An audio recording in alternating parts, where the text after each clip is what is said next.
我在乎的是这几个钱吗？你有没有想过一件事？如果你一辈子收入都不高，在美国你还有没有机会进入上层阶级？今天这期视频，我们就用美联储 SCF 的数据来看看，在美国到底有多少普通收入的家庭已经站在了财富的上层阶级？更重要的是，他们是怎么做到的？大家好，我是王博士，欢迎回来。作为投资人和创业者，我每周都深度研读美联储等官方报告，把复杂的数据拆解成清晰可理解的财富判断。如果你想用 Fed 数据看清美国的财富真相，欢迎订阅这个频道，每周获取最新的数据解读。我经常听到很多人会说，我得赚很多钱才能成为上层阶级，但事实是你可能并不需要。先说清楚，收入更高当然更容易积累资产，但普通收入也绝对不会妨碍你成为上层阶级。今天我们就来看看到底有多少普通收入甚至低收入的家庭已经站在了财富的上层阶级。不过在所有的讨论开始之前，我们必须先统一语言，到底多少年收入算普通收入或是低收入？这张表的数据来自美联储的 SCF， 是一个收入分位的参考表，用来说明在美国，当我们说普通收入、低收入、高收入，大概对应的是哪一个收入区间。如果你的家庭年收入在7万美金或以下，基本就处于后50%，也就是非常典型的普通收入。如果年收入在3.5万美元左右或以下，那就已经是后25%，这是大家直觉里的低收入。而我们今天讨论的重点就是收入位于后50%这个普通收入群体。既然我们定义了什么是普通收入和低收入，那到底什么算是上层阶级？同样的，我们也来定义一下什么样的净资产可以算为上层阶级。这里的净资产指的是所有的资产，比如房子、车、股票等等，减去所有的负债，比如车贷、房贷等等。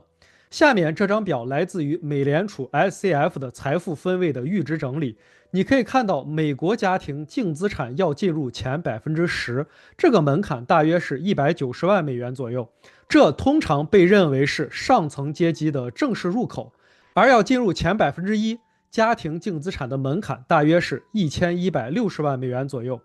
净资产进入前10%这个群体，就是我们今天主要讨论的上层阶级。好了，现在我们就看看当年收入不高的家庭里面到底有多少已经站在了净资产的这个位置。你可能会怀疑，低收入群体怎么可能进入财富的上层阶级？不知道大家有没有听说过 Ronald Read 这个故事？你很有可能就没听过他，因为他只是福蒙特州一个普通人，做过清洁工，也做过加油站的员工，他没有什么高管职位，不是创业者，也不是那种你们会联想到会成为上层阶级的人。令人意外的是，他的家人完全不知道他到底有多少钱，他们只觉得他是一个很节俭的人，过着简单的生活。但他去世的时候留下来的遗产的价值超过了800万美金。那么问题来了，一个清洁工，一个加油站员工，怎么可能累积到800万美元的净资产呢？他并没有拿什么高薪，没有高管职位，没有股票期权，没有任何你会认为有机会变得有钱的条件，但他确实做对了一些事情。你会发现他过着非常节俭的生活，花的比赚的少，而且长期投资股票并持有。罗纳德·里德虽然不是典型案例，但他证明了一件事：低收入并不代表不可能进入上层阶级。现在我们来看一些真实的数据。这张表回答的是，在收入不超过7万美金，甚至不超过3.5万美金的家庭中，有多大的比例已经站在了美国净资产分布的前10%、前5%，甚至前1%。需要指出的是，这里的收入是指统计当年的年收入，而不是一个人一辈子的平均收入。比如，我们可以看到年收入少于7万美金，而净资产达到前10%的家庭比例是24%到26%。也就是说，在所有当年收入不超过7万美元的家庭中，大约每4个就有1个净资产已经站在了全美的前10%。再比如，当年收入低于3.5万美金，而净资产却达到前1%的家庭比例大概是3%到5%。也就是说，在年收入不到3.5万美元的家庭中，仍然有大约3%到5%已经拥有千万级别的净资产。听起来是不是有点匪夷所思？但这不是判断，不是故事，而是 SCF 微观数据里的真实存在的分布结果。看到这张表，很多人会自然产生一个疑问：年收入已经低于7万，甚至3.5万美元，怎么还会有这么多人站在净资产的前10%，甚至前1%？这个问题问得非常合理，而答案并不是单一的原因，而是几种现实情况的叠加结果。这主要集中在以下几种情况。第一种就是像罗纳德·里德这样的极端案例，长期收入并不高，但依靠极低的消费、持续的储蓄和几十年的投资复利，最终完成资产的跃迁。这一类人不多，但真实存在。第二种是企业主或投资者型的家庭，他们并不依赖 W2 工资生活，很多的经济收益留在企业资产或未变现的资本增值中。当年的可申报收入被有意控制在较低的水平，但净资产早已达到上层阶级。第三种也是占比不小的一类，是已经完成资产积累，进入退休或半退休阶段的家庭。在这个阶段，工资性的收入自然下降，但资产位置已经稳定在上层。所以这张表并不是在美化低收入，也不是在暗示低收入很容易翻身。它真正揭示的是一个经常被忽略的现实：收入反映的是你当下的状态，净资产决定的是你长期所处的位置。这两件事情在现实社会中并不总是同步发生。那问题就来了，这些收入并不高，但资产已经进入上层的家庭，他们的钱究竟放在了哪里？这张图比较的是全部普通收入家庭以及其中普通收入但净资产达到前10%的家庭，各类资产在其家庭总净资产中的占比结构。你会发现，普通收入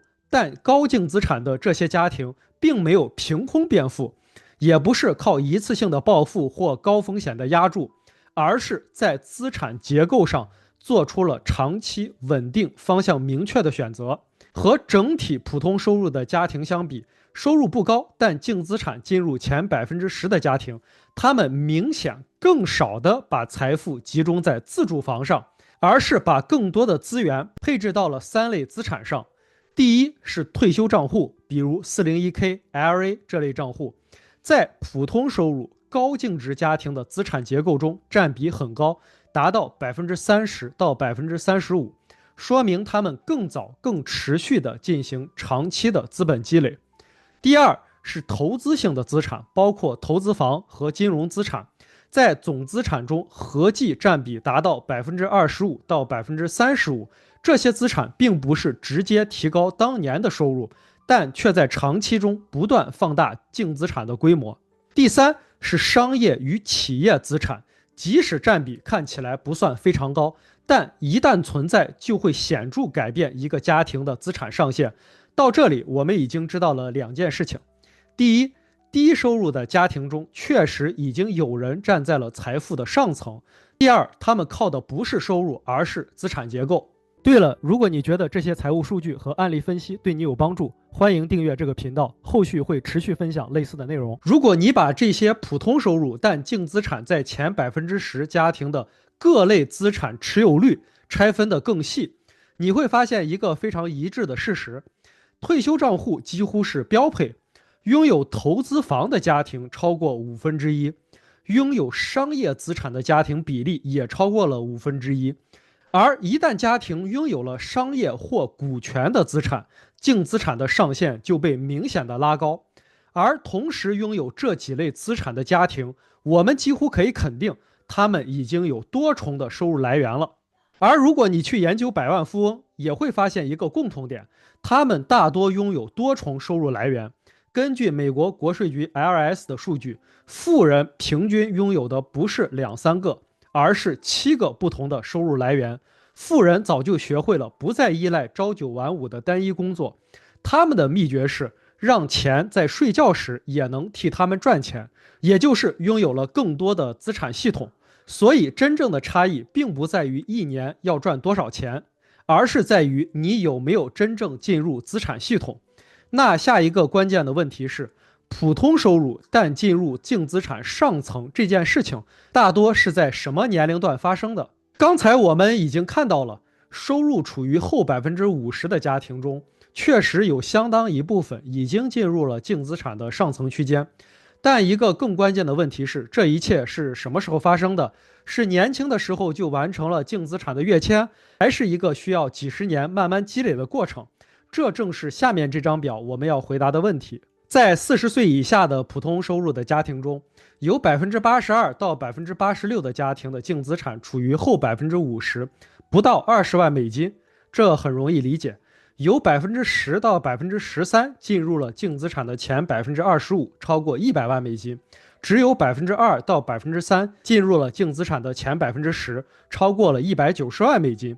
这个比例非常低，但它的意义极其重要。它说明了一件事情：在年轻的阶段，普通收入的家庭想要进入资产的上层确实很难，但不是完全不可能。这2%到3%往往意味着极强的储蓄纪律、很早的投资起点，或者非常清晰的资产配置方向。这是少数，但它不是神话，而是真实存在的。接下来是一个非常关键的阶段，在40到54岁，收入依然低于7万美金的家庭中，25%到30%进入了净资产的前25%，而有8%到10%的家庭已经进入了净资产的前10%，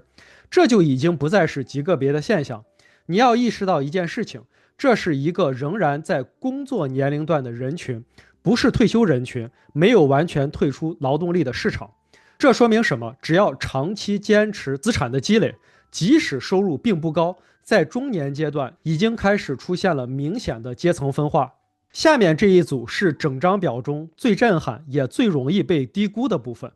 在55到69岁，收入仍然低于7万美金的家庭中，有18%到22%已经站在了净资产的前10%，接近1/5。这说明大量家庭并不是靠收入爆发，而是靠30到40年持续稳定、方向正确的积累，最终跨入资产上层。他们可能从来不是高收入者，但他们是长期主义的执行者。最后这一组是70岁以上的普通收入群体，这是明显的退休阶段了。有20%到25%的家庭已经处于资产的前10%了。这一点其实非常符合现实，因为到了这个阶段，收入往往已经下降，甚至接近于零，但资产是几十年积累的结果。这也再次提醒我们一个核心事实：收入是一个当下的指标，是流量；净资产是一个人生结果，是存量。把4个年龄段放在一起，你会看到一个非常清晰的结论：低收入家庭进入上层阶级，几乎从来不是早期爆发，而是一条低概率但高度时间相关的路径，可能需要跨越30-40年。正如巴菲特说过的那句话：你不需要做非凡的事情才能得到非凡的结果，你只需要把普通的事情持续做对、做稳、做久。如果你只记住这期视频的一句话，那就是收入决定你跑得快不快，但资产决定你最后站在哪里。美联储 SCF 这组数据告诉我们3件事情：第一，普通收入确实有人已经站在了资产的上层，这不是故事，是分布。第二，他们不是靠暴富，而是靠结构，包括退休账户、金融资产、投资房以及商业资产。第三，这条路高度依赖时间，越早进入资产系统，复利越早替你干活。这期视频不是在说低收入就能轻松进入上层阶级，它只是用数据告诉你一件事情：收入决定你走得快不快，但资产决定你最终站在哪里。而现实世界里，那些站在资产上层的普通收入家庭，并不是做对了某一次决定，而是在很早的时候就走进了资产系统，然后越走越远。好了，今天就聊到这里，非常感谢你的观看。如果你想持续获取基于官方数据的财富解读，欢迎订阅并打开小铃铛，每周第一时间了解最新的 Fed 数据分析。祝你投资和创业顺利，我们下期再见。